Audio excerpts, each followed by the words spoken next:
Hello, everyone. Welcome back to ZTalks, where I talk about books, movies, and TV shows that relate to history and classic literature. Now, if in any way, shape, or form you didn't notice, we are visual. I told you that the podcast is coming back with a fresh new feel, and it is May 2nd, and the fresh new feel is here. From here on out, the podcast will be doing video format on YouTube and Spotify, and you will not have to just listen to my voice, but you can see my in real time reactions to everything that I am saying to you. And the first book that we are setting off to start with this is a book that is very well deserving of my in real time reactions, and that is none other than The War of the Roses by Dan Jones. Now, let me just say, I read this book and it took me a hot minute.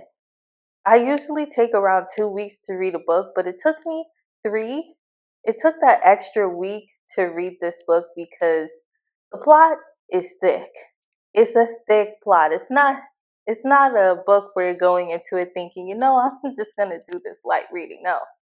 This is a thick plot. So without further ado, let's get into the plot.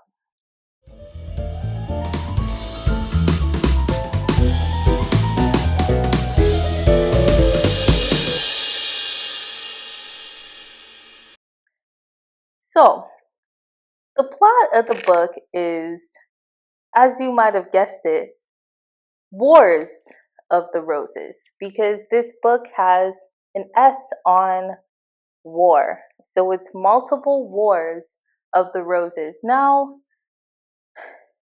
if you know anything about the Wars of the Roses, you just know it is messy.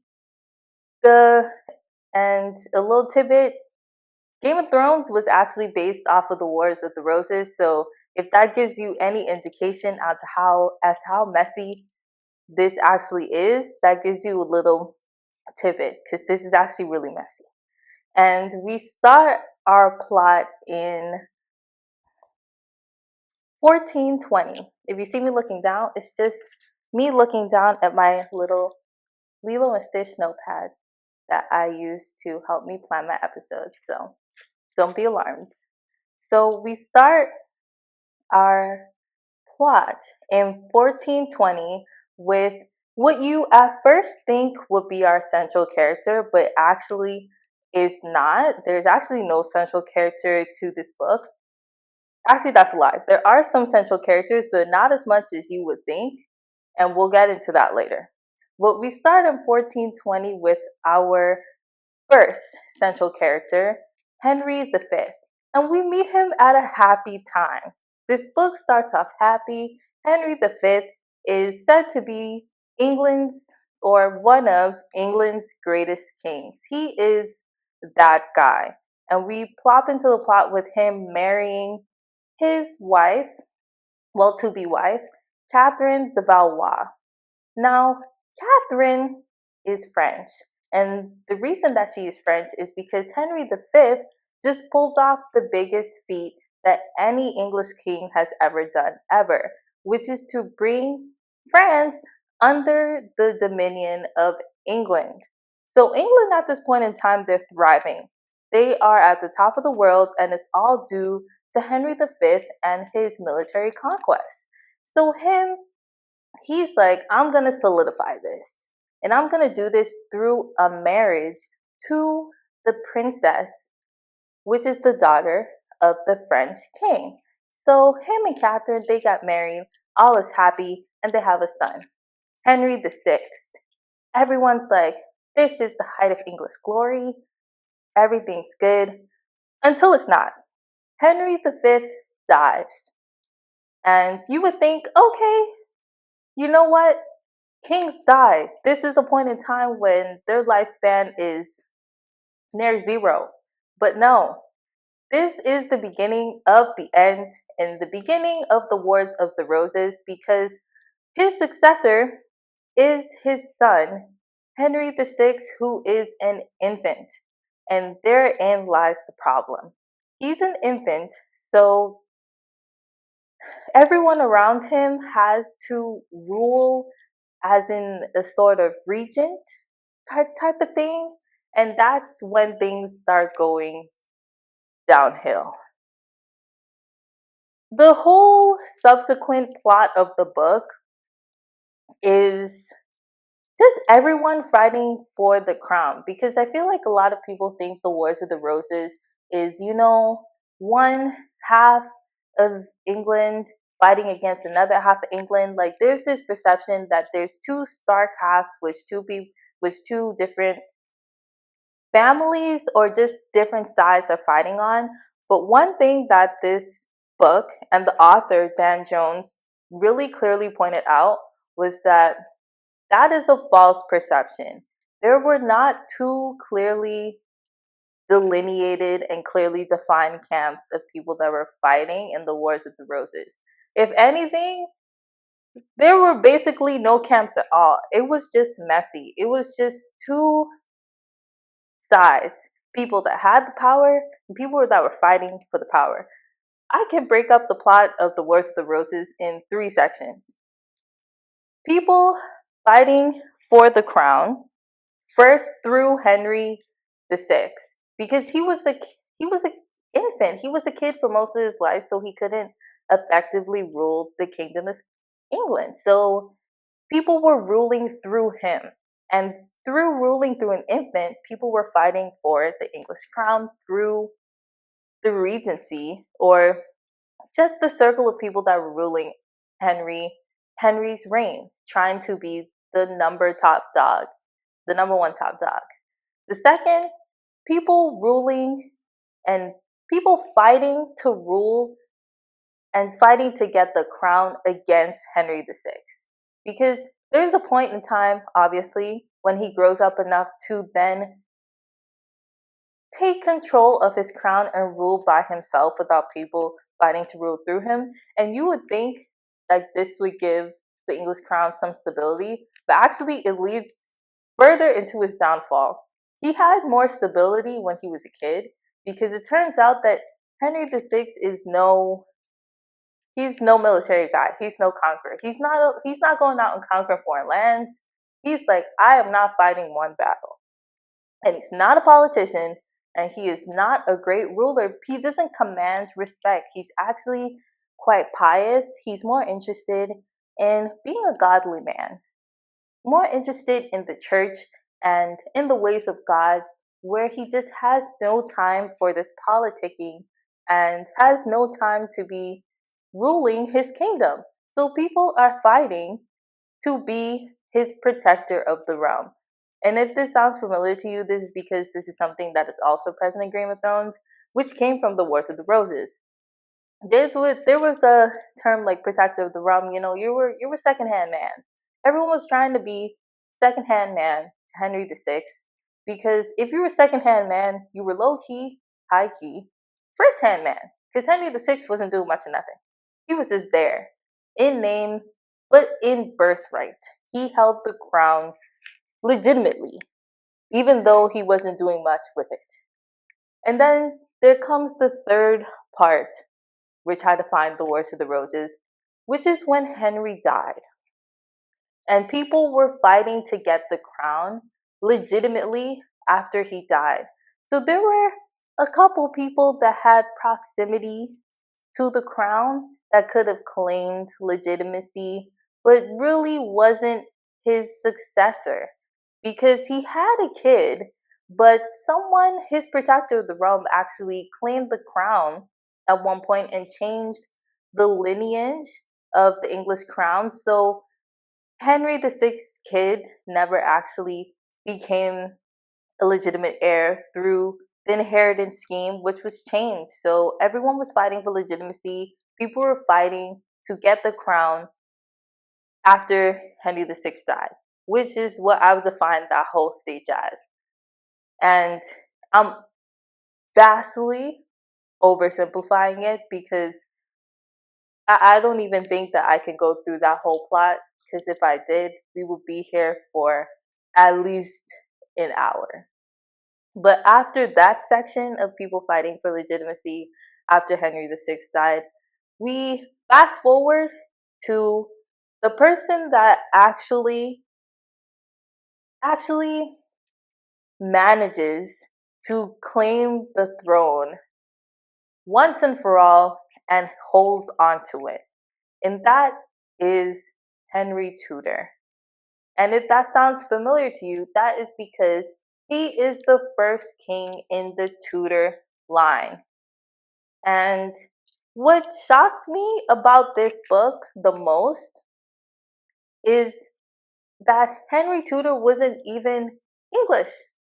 I always heard about the Tudors just, in not passing, but you always hear about them in English history. They're a huge part of English history. And obviously, because they're part of English history, I would have thought that he was English, but he actually isn't.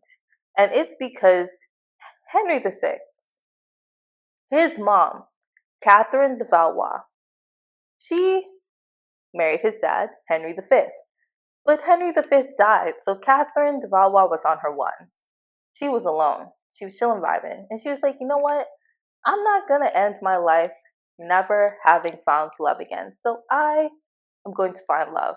Which, power to her, because who wants to be alone for the rest of their life? So she was like, I'm going to find myself a man. And she found herself a man. Her man was Owen Tudor. Now remember, Catherine de Valois is French. So the man that she found ended up being Welsh. And when you have a French woman and a Welsh man, when they have kids, they're not, they're just not English. So she had 2 kids. And they were both sons. So the son of one of the sons that Catherine de Valois had with Owen Tudor is Henry Tudor.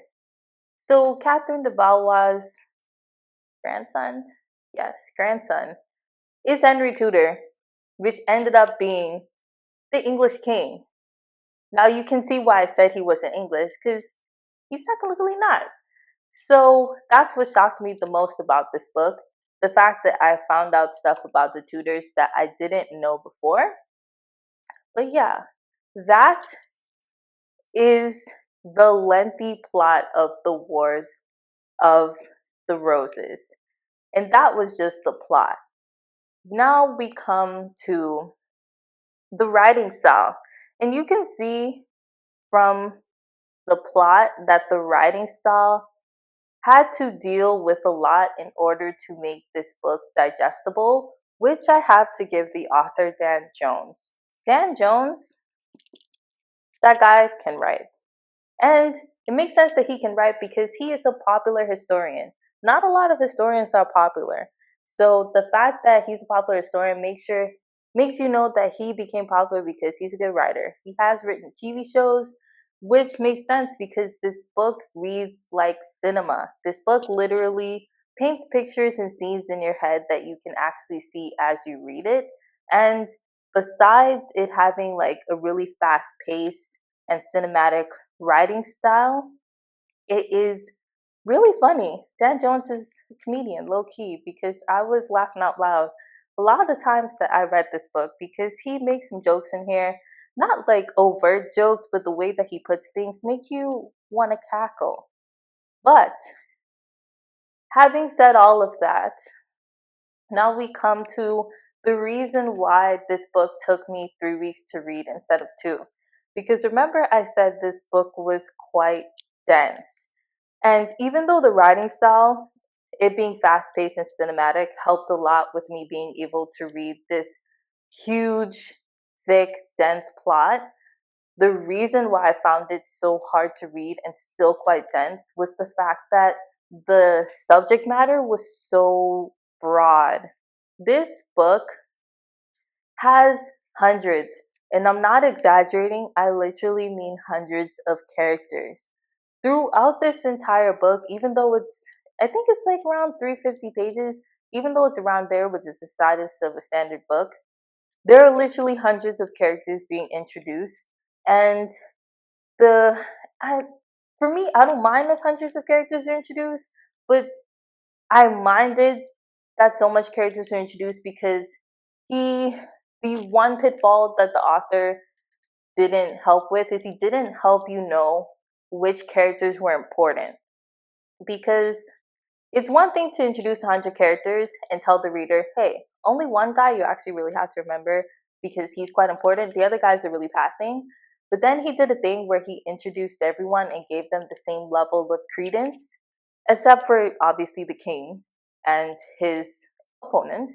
But everyone else that was like side characters or people in passing, it felt like you should give them the same level of credence, which is really taxing for my brain because I was trying to remember everyone when you actually really didn't need to remember everyone. Not everyone really needed to be remembered in order for you to really understand this plot, which I think would have been a good thing for the author to do, to be like, hey, only 5 of these guys really truly matter for you to understand it. And if you want to go back and read this book again for the side characters, you can do that. But for central understanding, just these guys. I feel like that would have really helped in reading this book and not made it feel like such a barrage of characters, which at sometimes got really overwhelming for me, which is why it took 3 weeks.